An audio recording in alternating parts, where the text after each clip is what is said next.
Good day, everyone, and welcome to our weekly discussions. We are well into December, just a couple of weeks left before the end of the year. I know it's quite a quiet time of year, especially here in South Africa. People take leave now from the 15th. We've got that public holiday. But good morning, gentlemen. And let's get straight into it. It was an interesting week where we heard the sad news of Charlie Munger, who passed away at the age of 99. So Charlie Munger is the right-hand man, or the other half of Berkshire Hathaway. He's the right-hand man of the Oracle of Omaha, Warren Buffett. And I think they were the pioneers of long-term investments. It was boring investments for most people, but it was very long-term based, where they didn't buy and sell a lot. It was more about holding a company, a quality company, for a long time. And we look at them and we admire them, but PJ, Ruvan, people still struggle with this long term thing. And just think of myself, if you were to ask a 25-year-old version of me if you would be happy if you were wealthy at the age of 35, I would have said to you back then, I would have liked to, get more wealthier quicker. But now, when you're at the age of 35, you would have said yes. So I think time passes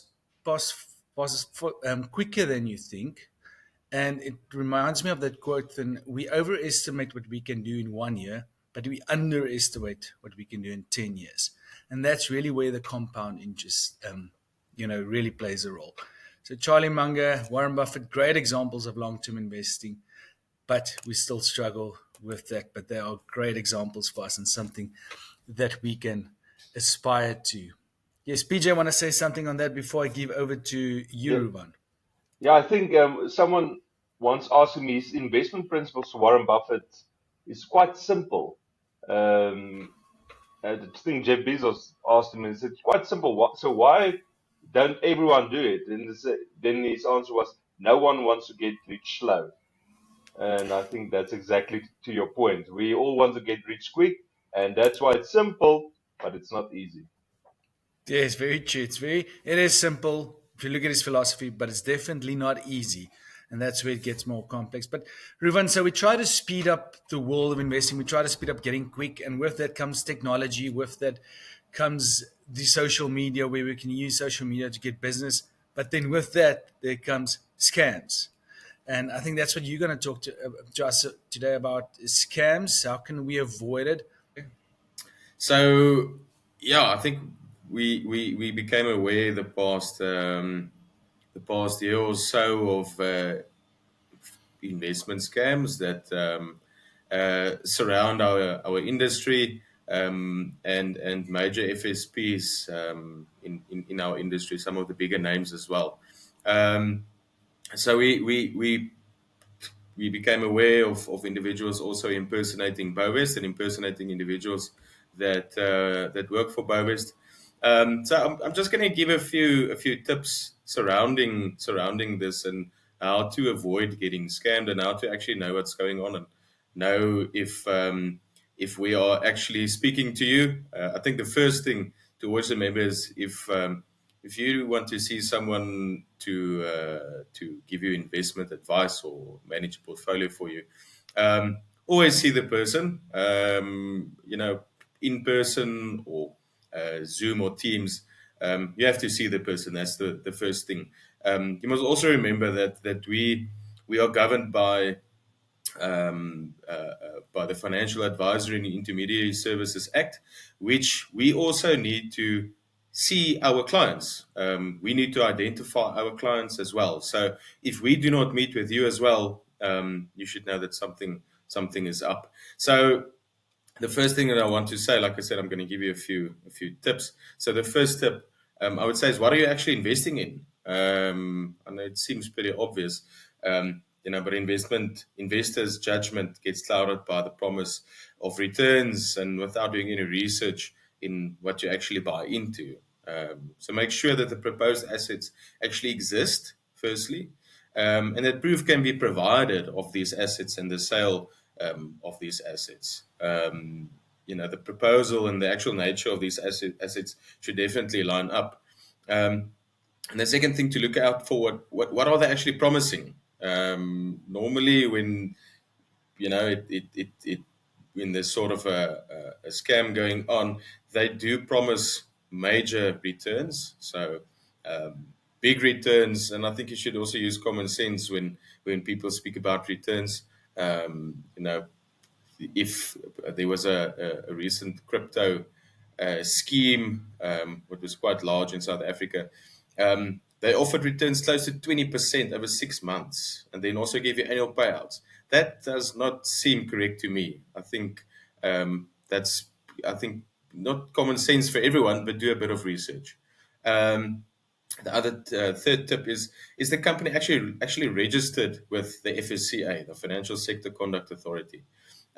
All financial institutions that give advice on investments must be registered as an FSP, so a financial services provider with the FSCA. And all the representatives must be licensed to give advice. So that company has an FSP number and a license or certificate that is clearly visible at their business premises. That is one of the rules that an FSP needs to adhere to. If you're at their premises, those licenses should be clearly visible. So any FSP number and representatives of an FSP can be verified on the FSCA's website. You can literally go on the FSCA's website and you can search individuals and companies and see if they actually work at these companies, and if they're representatives of these companies and what they're actually licensed for as well. So you can see that too. Another tip is, does the company require compliance documentation? So once again, if the company is registered with the FSCA and if they are FSP and their representatives are following FICE, the FICE Act, Financial Advisory Intermediary Services, then they should have compliance documentation. What is compliance documentation? Compliance documentation is something like FICA. So FICA documentation, this is ID, proof of bank, proof of address. These documentation is used by the FSP to make sure that you are actually who you say you are as well. You are not allowed to do business with anyone if you are not able to identify them. So like I said in the beginning of my tips, we need to identify you as an individual as well. So if individual you speak to that you want to give you advice or manage your investments for you, they need to identify you as well. This is really, really important. Another thing also is they also need to know the source of that money that you want to invest. That's very important. And that's part of the FIC Act, the Financial Intelligence Center. So that's to combat the funding of terrorism and money laundering. So we need to know the source of those funds as well. If an individual don't ask you these questions, then you should know that something is up, and they're obviously not following the book.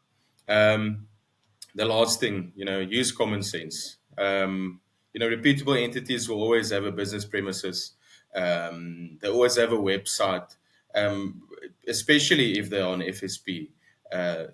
They need to show their licenses. They need to tell you what they are licensed for.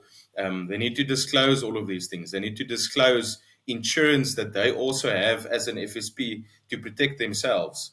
These are all things that you must ask, the person that you want help in terms of advice and management of assets. So there are many things to look out for, but I think that's the biggest one. Use common sense.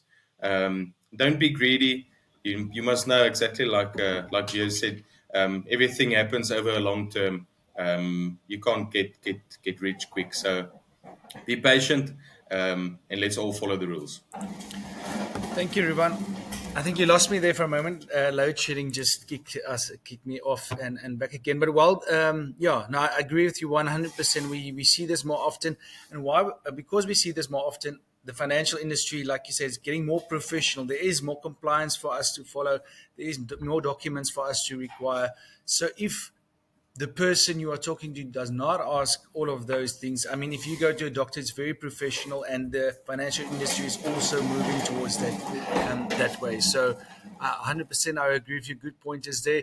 The word common sense, it's difficult, and I know because some people may earn 40% growth in the business, then 20% on investment may not look that high. So that's also where a second opinion might also be worthy if you just talk to another financial advisor. Say, if you spoke to this one, this is what he can say. So maybe just to get a second opinion if you are a little bit worried, if you're not sure if this is a good investment, it might be worth it to get a second opinion. A lot of our people ask us for a second opinion. We give our opinion, then they either go continue with that or not, but at least they have asked for a second opinion. PJ, I'm going to ask for your opinion now. What do you have on that, and what do you have for us? Thank you, Joe. Yeah, I think that's why the FSP search is so important, like Ruvan said. And I just Google it now, FSP search, and you find it comes up on Google. Go search the company and follow the rules. So I'm just going to be, we're talking about businesses in general. Um, just going to touch on the general, and then next year we can maybe go in detail to what a business should have in place. But I think when you're going now, you have time off, and you are a business owner, is to think about your strategy that you want to follow. Because that's the most important thing. If you start a business, what is the strategy that I want to follow? Because um, there's a quote or a saying that structure follows strategy. And that's a business principle that was coined by A.D. Chandler in 1962. And it's so important because structure is what we work on. And we can see we worked with clients now a few times when the chips fall down, when something happens. Structure is so important because then if we know the structure as advisors or professional service providers, we can know the structure, we can put the structure in place and say, okay, this is how we're going to structure the companies. We need a trust, we need a company here, we need to put this business in this company, we need to have it separately. Maybe we need to look at insurance, maybe we have to look at that. That's all important. But first off, you have to think about the strategy. Is this a short term or a long term business? Because if you know this is a long term, and what I mean with that, a generational business, the structure is going to look a lot different than, let's say, you have a side job that you maybe just can do in your own name as a sole proprietor. You just want to earn some extra income. Then it's not necessary to have a trust company because we also see sometimes structures are a lot top heavy and expensive. But again, what is the plan that you have? What is the strategy that you want to have the business? Because if you know what's the strategy, it's always easier to move small trees. Let's say up take a tree out and move it to another place. But if you now got a big business, we want to move it now to a trust for your future generation. That's very expensive. And most of the time it's too expensive. They just keep it there and then they pay the capital gains and estate duty at time of death and then let it go to deposits. While if the structure was correct and it's intergenerational, like farms, for example, the children can just go on. Because why it's also important when something unforeseen happen like death, again, structure is very important because can the business continue? Can what's happening? Do we need money if the sole owner falls away? Maybe we need insurance. Maybe there's debt. Maybe there's surety. And it's very again, you need professionals, but you as the business owner at the end of the day takes full ownership of it. So you can get second opinions, but you have to take full ownership of that. So take the vacation, think about what's your strategy, and then you can talk to advisors and say, okay, this is a strategy I have. What's the best structure to implement? Joe? Thank Yeah, thank you, PJ. And on that, I think it's also important to note, and I guess strategy can change. Because for me, a lot of the time, what I've heard from people is I never knew this was going to be so big. They maybe have started a side business, and now this thing has changed, and it's really been going well. And now the strategy has changed. I think that's why definitely to get someone on board that can assist you with that. And I watched the Bezos. I'm not sure if you watched that movie from Jeff Bezos, and how he started not Amazon. It was first called, no, I can't remember the name, but he had two different names before he came to the name Amazon. But they said his success is actually he transitioned very well from a founder and later on to a manager and then to a CEO. Not a lot of people can do that. So he was actually one of the good examples. But a lot of time, the founder needs a good CEO and needs that the knowledge people around him. So I think that's also very important. But thank you very much, gentlemen. We'll have another episode or two before we say goodbye to the year. I think we'll do one next week as well. And we might take a slight break, or we might not. We'll have that discussion. But all the best for the week, and thank you, gentlemen. Thanks.